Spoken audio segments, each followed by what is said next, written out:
I've been really fortunate to build up a name for myself by working with pretty credible names immediately. I've been able to be published in local publications. It's called the Edmonton Community Foundation. It's a small magazine that's inside of Edify. To be able to work with artistic directors can already be like a big hurdle and a big first step to surpass. But really, my biggest achievement that I was fortunate for was being contacted by the Fringe.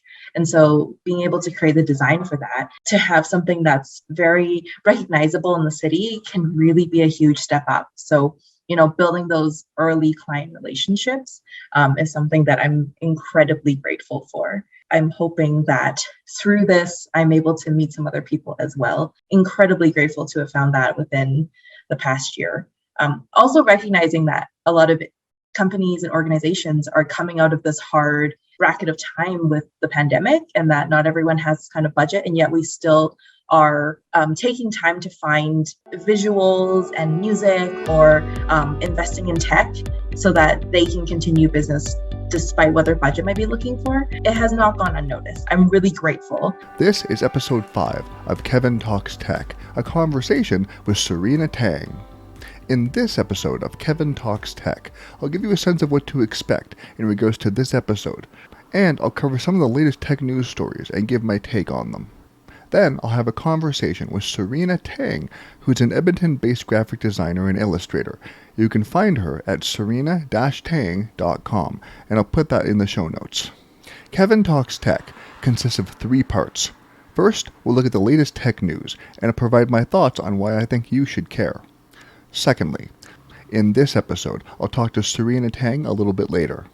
In the general sense, we'll chat about their home-based business, or they may simply be working from home, and how they got started.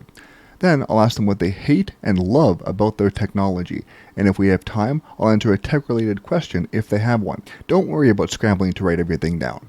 You'll find show notes, links, and a transcript over at kevintalkstech.ca.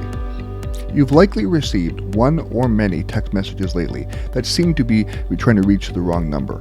They seem clearly intended for someone else, and you might even feel compelled to reply, given a specific situation described. You might even think that the person that this message is intended for isn't receiving it, and that they shouldn't miss this message. Make no mistake, it's a scam, and they're trying to play off your emotions. They won't say who they are, but they might lie about it. And they are trying to sell you something, be it cryptocurrency or otherwise. Please, don't fall for this. The situation that they're describing is fake, and the sole purpose of their communication with you is to try to sell you something. The best thing you can do is not respond. Block that number. I have linked to the NBC News story in the show notes of this episode. When I, and many others, signed up for Instagram years ago, it was to see photos from people we know or choose to follow, and have conversations regarding that content.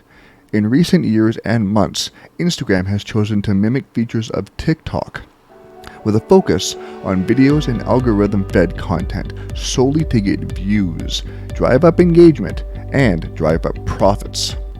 But this isn't what most of us signed up for, and it's not what we want. Thankfully, there's been massive backlash, and the company is walking back some changes, for now. I have a couple of tips for you regarding Instagram to make it more usable, at least for now and for as long as they allow it. To stop seeing suggested posts for 30 days, select the 3 dots above any suggested post and tap Hide Suggested Posts for 30 days. In your main feed, you can also add a limited amount of people that you follow to what are called your favorites. And that option appears when you tap Instagram in the top left as well, and that should help. That way you'll only see people that you have selected as favorites in that particular feed. You can find the Verge article on what's happening with Instagram in the show notes. Is there a tech news story you think I should cover? Please email me at news@kevintalkstech.ca. You can also find that in the show notes. You will notice that I'm not promoting my videos and blog posts from kevincanfixit.ca in this episode. I'm in the process of pivoting my business to make it better for you. I will still serve home businesses and residential customers. I'll also be changing my business name. I'll provide more details in the coming weeks, both in episodes of this podcast and on my website, kevintalkstech.ca. If you have any questions or concerns, please email me at hello@kevintalkstech.ca. You can also go to the website and contact me there. You can also find out more about what's going on and the changes I'm making through my social media. You can find me on Twitter at KTTPod, on Instagram at KTTPod, and on Facebook at Kevin Talks Tech Podcast. I'll link to all of these in the show notes. Now, here's my conversation with Serena Tang. All right, on we go. Here's my conversation with Serena Tang. This episode's guest is Serena Tang. Serena started off in Hong Kong, China, and then her family moved to the current city of Edmonton, Alberta. She attended the University of Alberta in 2009. She graduated with a Bachelor of Arts majoring in art and design. She focuses on visual arts through illustration and painting, her two mediums of choice while in school. Acrylic and oil are both used on her canvases, applied in abstract shapes and in bright pigments. She's also a graphic designer. Without further ado, let's go to that conversation. Thank you so much for joining me today, Serena, on Kevin Talks Tech. I really appreciate it. Yeah, absolutely. Thank you for having me. Yeah, perfect. I'm so glad you're here. I really am. Can you tell me a little bit about yourself and your business? Yes, absolutely. So, a little bit of an introduction. My name is Serena Tang, and I am an Edmonton-based illustrator. I do different kinds of work, but illustration is my bread and butter and my main wheelhouse. So, in the notes that you sent me, you said that in order to start doing art as work, it meant that you had to start your own business, which apparently has to be done most of the time. In your second year, you changed to university, and then eventually started doing freelance work after you graduated.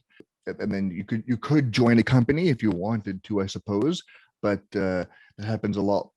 That's less common than starting your own business in order to create your art and sell your art. Why did you choose to go that route? So generally, the work that you might find if you wanted to be in a company is few and far between. A lot of the times we do shorter projects when a company contracts us for something. And so to gain those skills, it's best to just get started on your own. And then you have a good portfolio, which then can in turn get the attention or give you a nice leg up when you do try and find those jobs with the company. It also allows you to have a lot of freedom, because with art and for drawing, it's your style is a really strong tool for yourself. So by being able to develop that and be able to do it in a way that's also very efficient and to create really interesting graphics, it takes time to build that up, as with any skill, right? Whether it's through schooling or it's through something that you learn on your own, that is something that we really have to develop. And so when you take some time and also kind of become your own business, you learn some other tips and tricks along the way. But it's a very common path that we take, and we kind of have to accept. And it's fine. You get, of course, to be your own boss. You can experiment in different ways, whether you choose to do individual contracts, or perhaps you prefer to make items that you have different quantities of, and you go to markets instead. There is a good variety with it too. So it's a very interesting type of work that so far has been pretty positive, but there's ups and downs, as with any other profession. Yeah, quite the adventure, and it's quite the risk, I might add, to start a business, right? I mean, I'm doing it, I know, but you could have gone and done something else. I mean, it's not a path for the I won't say for the weak, but it's on a path. You have to be in a certain mindset and have certain resources, I suppose, in order to pursue what you're doing, and frankly, what I'm doing. Not that we're really well off or anything, but at the same time, it's I just think that's important to recognize, because so many people do go work for someone else. That's what they feel the need to do. So to start off on one's own can be pretty daunting, honestly. so it's fascinating that each person that I talk to who has done that, whether they're an artist or whatever it is they're doing, working from home, why they chose to dive into that. So it sounds like you've definitely had your motivations and your passions. Yeah, it's definitely not easy. I have thought about doing this as my full-time career for a very long time. I often, or when I started this journey, I told myself, this would always be more part-time work. I would have my main source of income, and that was super okay. I anticipated that. I prepared, or I had that prepared in my mind as I was going through my schooling. It wasn't really until recently that I realized I'm in a position where I don't have too many dependents, and I took the risk.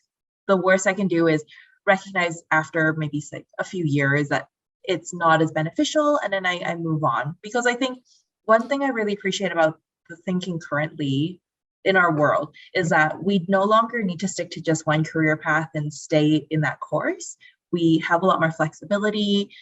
If we can be forgiving of ourselves that maybe not everything is a success, I'm happy to have different paths throughout my lifetime. I don't potentially anticipate this being my rest of my work until I retire, but I appreciate that it's no longer as much of a stigma, and it's a lot more embraced, to try different things. So I kind of just say, this is the point in my life where I'm going to give this a try, and we'll just see how it goes. Okay, so you're putting the hours into this work that it's a full time, or are you doing kind of part-time hours right now to build it up?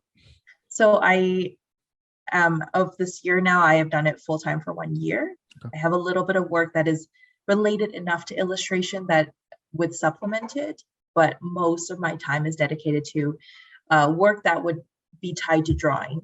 It might be a little bit more administrative or in meetings in order to just discuss the idea to get it done, but it's still related to the drawing portion of everything. Right. And I'm happy that it's been going decently well. So can you tell me, what do you hate about, or at least dislike about your technology, and why? So with our industry, we talk about certain technologies that are industry standard, and I'm pretty certain that we are not the only kind of career that have these kind of terms. For us, a lot of it is the Adobe suite. So if you want to catch the eye of clients or work with people on a team later on, they expect you to be familiar with these softwares. The issue is that the company who owns them are very well aware of this and have put a very high price tag, in my opinion, for usage. And while the software itself is pretty powerful, you can do a lot with it. It does put up some barriers, especially for people who are not at a high enough income level that they can start investing in this and learning those skills. So it's one frustration that I find, that there is a level of privilege that you need to have sometimes to be a part of this industry. And I find it really unfair, because art and creation is something that I think we can all try, whether it's just you treat it more as a hobby or you treat it as a career. I think there should be a little bit more accessibility. And it makes me sad that there is such a high price tag for software that can give you so much creative freedom. Yeah, very, very well said. Those are very fair concerns. Yeah, and it's my respective response to how I feel about Adobe.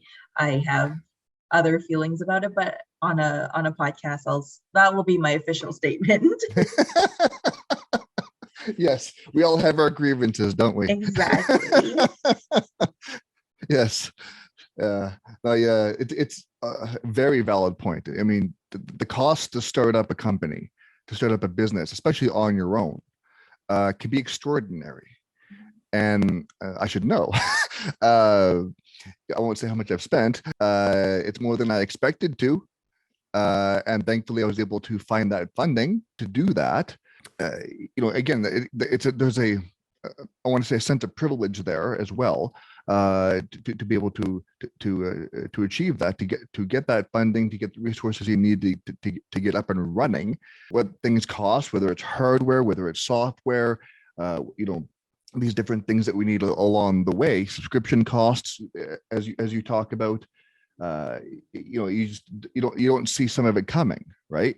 And you need it. So you find a way to get it. And it can be, at times prohibitive to people, and even cause them to stop, right? Where you run out, you gotta, okay, well, I guess I'll come back to this at some point, and it can kind of defeat them in that sense. So I'm very glad that you and I have been able to so far move past that and make it work. All right, that's my rant, I suppose, about that. What do you love about your technology, and why? So similar to the question I answered in the questionnaire that you sent, the thing I really enjoy about digital illustration, which is a specific stream of art as a career, means that I actually have flexibility to work with people not just in my own city, but also across the world. So it will take time to build networks such as that. But there's that flexibility with it that I think is very, very advantageous to this line of work. It also is just something that's very fascinating to be able to connect with people in a way that is pretty contemporary.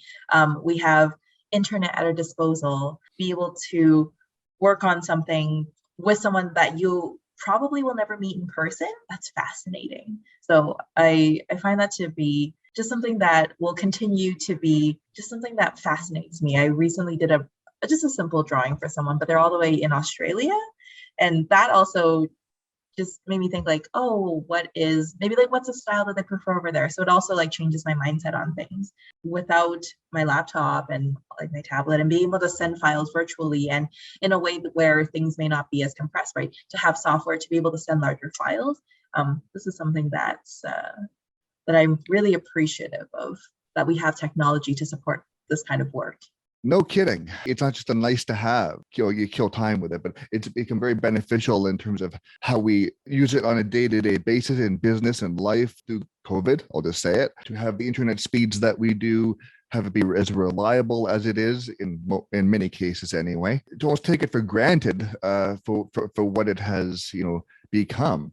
And yeah, absolutely incredible. I'm fascinated with technology every single day. It's part of the reason I'm doing what I'm doing.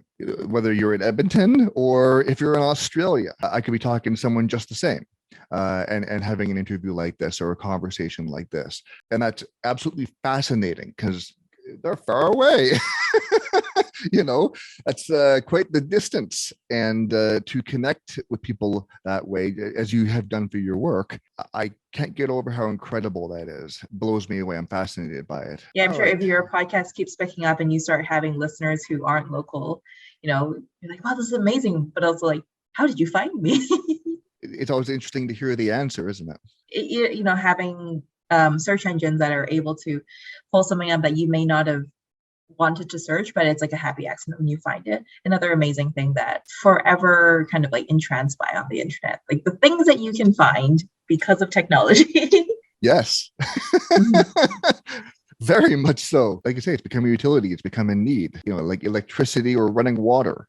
What would you consider to have been the hardest year of your business so far, and why? This past year would have definitely been my hardest year, but also very rewarding, mainly because I decided to take this on as my full-time form of income. And so when you are making that shift, of course, you don't really know what the future has in front of you. There's only so much you can really plan for. So you have enough savings to keep a roof over your head and keep yourself fed. But I tend to not really enjoy that uncertainty, even though I enjoy the industry. So that was the challenge I had to take on, and to just know that it will take a little bit of time and not everything happens instantaneously, even though we have, this form of technology in front of us where we get a lot of instant gratification. There's still other things in life that are a long-term investment. But otherwise, despite not knowing what kind of work I would have in the next month or so, I was able to connect with lots of people who took a chance in me and had seen my portfolio and felt confident in that to do some pretty exciting work where I still feel like I'm relatively fresh in this area. It's difficult just because, unlike other type of work, you don't know what next month's number is going to be. You don't know what next month's level of hours are going to be. And sometimes it might be many hours and not a number for income that you really enjoy. You just hope that it evens itself out as you continue on going, that your average gets better. Absolutely. It's nerve-wracking, isn't it? So scary. Sometimes you wake up and you're like, what am I doing today? I'm doing stuff today, right? I better be doing stuff today. Yeah. Yeah. It's been nerve-wracking for me too, Serena. Yeah, we're all getting through this together, and we all build our foundation in different ways. You know, your right. foundation is having that content ready to go and probably trying to put it out at some form of schedule. Yeah. For us, it's having that portfolio, and because when you're meeting that client, you haven't drawn it yet. Right. Ideally, you don't. You have to be able to have enough skill to convince them. You're like, I will be able to do this for you, that we can agree on this contract. And so that's our form of prep. And then ideally, as you go on, the work that you do for clients then becomes a portfolio, so you don't have to invest other time to make new pieces. So it's all the same, right? We're all developing our skills, making sure that we can communicate and show that we can do certain work. And hopefully that is that nice base that continues our career. Mm-hmm. Absolutely. And I just wanted to touch on something that you said in your notes here. As far as the kind of the hardest part of the job, not just the hardest year you've had. You talk about the physical fatigue that many people just don't consider. An illustrator puts in the same amount of level of pain and soreness as being on your feet when you, I guess, you worked in service and retail, despite being at your desk, right? Not to minimize it. But after a long week, you're saying you especially have sore arms and achy wrists where you have to wear braces for it. And you're saying this is very common for illustrators because of how much you're drawing, how much time you're spending at the desk. So that's fascinating to me. Curious if you can touch on that. Yeah, absolutely. It is no joke that any form of movement, like even someone who does administration and you're on a keyboard and you're typing, we are learning more about the fatigue that our bodies go through with the type of desk work that has become a lot more common nowadays. But especially for artists, it leads to really early carpal tunnel. There's one thing that is beneficial about creating artwork in a traditional form, or maybe a little bit bigger, say like on a canvas and you're standing in front of it. You get more motion from your full arm, as opposed to someone who's sitting at a desk. You're relying on your motion really only up to about your elbow. And so a lot of really small gestures are coming from your wrist. And when you're doing that professionally for hours a day, that is going to really start compounding after weeks and months and potentially years. And so when I used to be a teaching assistant, I had students who had to take days off to just rest. I remember when I was in school, I would have days where I was legitimately worried about getting carpal tunnel, and I had to start icing and doing good stretches every single day before and after drawing to take care of my wrists. And so we try and talk about that a lot more and make sure that people have good health and take breaks so that they don't end up injuring themselves, and then realizing that if they can't recover from that injury, they've put this handicap on themselves that will heavily affect their career. And that can be really devastating. So we try and talk about that a lot more now. Show good wrist stretches. Yeah. I hear you. So we encourage this for all types of people who sit at desks and work. Please stretch all parts of your body, actually. Yeah, not just stretch either. I mean, listen to your body. We all have the distractions around us, but like for myself, I'm fortunate enough to have a porch and a deck I can go to. So I think of that. I have a cat that needs to be fed. I have to get up and do a chore around the house, vacuum or whatever it is, fill the dishwasher, etc. And it doesn't have to be a lot, but to take 5 minutes, 10 minutes, half an hour, if that's what you need, right? And going and doing something else, even leaving the house, biking or walking or whatever your preference there is. But to recognize that, because especially as we get older, hate to touch on that, but it's a fact. But of course, it's a different strain, and it's a different pressures, different level of pain, discomfort. that we have to keep in mind in terms of working on our devices, on our computers, right? It's still strain. It's still hard. It's not manual labor hard, maybe, but it takes a toll. But the repetitive nature of that, and knowing your limits, and having that balance, and forcing yourself to do that, because otherwise, like you say, you could get injured if you don't respect your body. So yeah, I can quickly go through Yeah, the please. equipment. Yeah, so in terms of hardware, my main go-to is I use a Wacom Intuos Pro.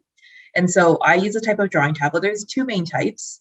The two main types is that some people like to draw, say, on an iPad Pro. And so your tablet is also your monitor. So you can see exactly where your pen is meeting, and then so you can see the mark. Or other people, such as myself, use a tablet that connects to a computer, or also a tablet, or also another type of iPad/tablet device.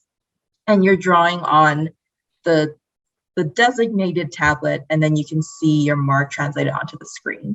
And so a lot of it comes down to personal preference and also budget. For me, it's a physical adjustment. And so I find that my posture is better when I'm able to have my hand down and I'm looking at my screen. Sometimes it can be a bit of a translation issue because you're not used to that. My counter argument is that you are able to type without looking at your fingers most of the time because you practice. Therefore, you can translate that into drawing and then looking at a monitor. So a little bit of practice, and you don't have to look at your... and a bit of a habit, I might add. I've heard those conversations on podcasts, as it turns out, and people kind of talking about the work they're doing and how they're doing it. You'd be surprised how fast you can pick up on it. Again, it's simply just practice. You get used to certain motions. Mm-hmm. Yeah. So that's those are my go-to types of hardwares currently. And then, as I previously mentioned, I have to use products through the Adobe Creative Suite so that I can let my clients know what kind of files they'll be expecting. Yes. Expectations are good. Yeah, it's fine. I just account for it as part of my work.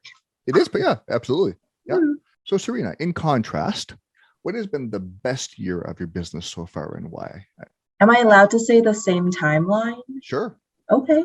I'm a firm believer that when you go through some obstacles, you can also reap the rewards. And so generally overcoming that, you find success, or you at least realize the amount of effort that you put in, and you find that to be relatively positive because you overcame that. Even with the uncertainty, I've been really fortunate to build up a name for myself by working with pretty credible names immediately. I've been able to be published in local publications. It's called the Edmonton Community Foundation.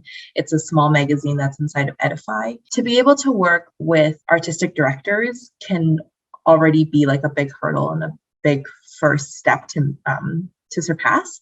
But really my biggest achievement that I was fortunate for was being contacted by the Fringe. And so being able to create the design for that, to have something that's very recognizable in the city, can really be a huge step up. So, building those early client relationships is something that I'm incredibly grateful for. I'm hoping that through this, I'm able to meet some other people as well. Incredibly grateful to have found that within the past year. Also recognizing that a lot of companies and organizations are coming out of this hard bracket of time with the pandemic, and that not everyone has this kind of budget, and yet we still are taking time to find visuals and music, or investing in tech so that they can continue business despite what their budget might be looking for. It has not gone unnoticed. I'm really grateful that my industry has not fizzled out despite maybe some monetary issues over the past few years. Yeah, really good points. To find ways to accommodate that, right? As you're saying, still keep the roof over your head and and keep you fed is important. And glad that you've been able to find clients, partners to do that. So you're not stressing out so much, because goodness knows we all went through enough of that. Absolutely. For what it's worth, I think during these past 2 years, we recognize that content creators are incredibly essential to find entertainment, whether to pass time or to have something more positive to focus on when we're surrounded by a lot of things that stress us out. I think has really been helpful to folks that do any kind of content creation. I'm hoping that we recognize that and also make sure that people are properly acknowledged and also paid for. But I have so much respect for every form of content creator or just a person who like takes a risk and does this either part-time as a hobby or full-time. What does the future hold for your business?